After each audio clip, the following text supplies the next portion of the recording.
La mode a longtemps été à froid, où on faisait les grands baromètres annuels, etc. Et finalement, on ne savait pas très bien quoi en faire derrière.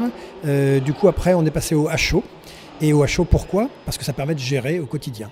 Et donc là, on est aujourd'hui dans l'extrême à chaud, avec des outils extrêmement performants. Quand je dis extrêmement performants, ce n'est pas uniquement technologiquement parlant, c'est que ça rend de vrais services, de fiers services.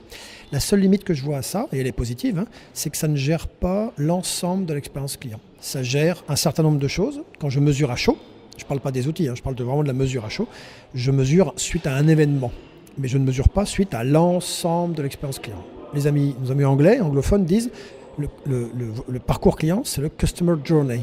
Donc, journey, c'est bien un voyage.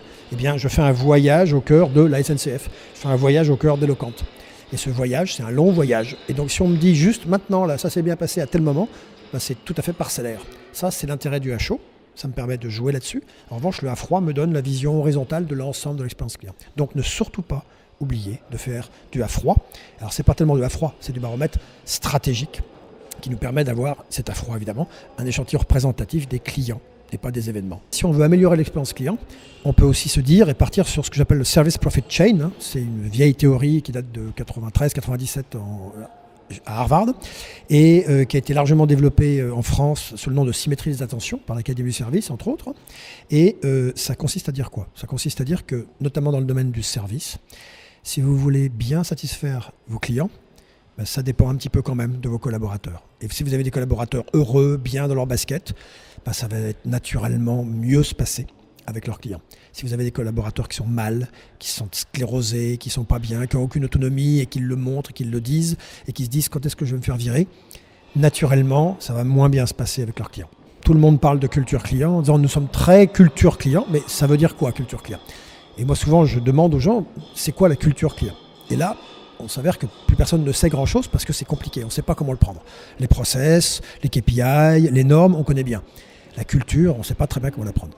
Un petit exemple. Vous êtes chez Decathlon, je reviens à l'exemple que nous citions ensemble tout à l'heure, je vous accueille et je vous dis bonjour.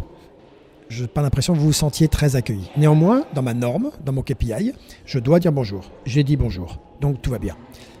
Donc bienvenue chez Kafka, puisque moi j'ai fait mon job, sauf que je ne vous satisfais pas, bien au contraire. Et donc le KPI interne est antagoniste à ça, à la culture, à l'orientation client. Et le problème, c'est que vous allez vous en rendre compte.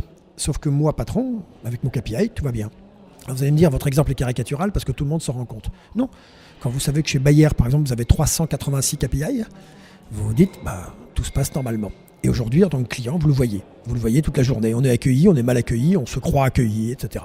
Et donc, on est orienté process, orienté silo, mais on n'est pas orienté client. On revient à l'ensemble de l'expérience client et ça commence par une relation humaine. Et ça, les neurosciences nous le montrent. Vous êtes d'abord sur le site du Customer Orientation Score, qui est l'outil qu'on a développé pour ça, à partir de recherches qu'on a faites à GEM justement là-dessus. Donc soit sur le site de Grenoble École de Management, soit plus encore sur le site du COS, Customer Orientation Score, où là il y a un certain nombre de choses qui seront expliquées et plus ses affinités.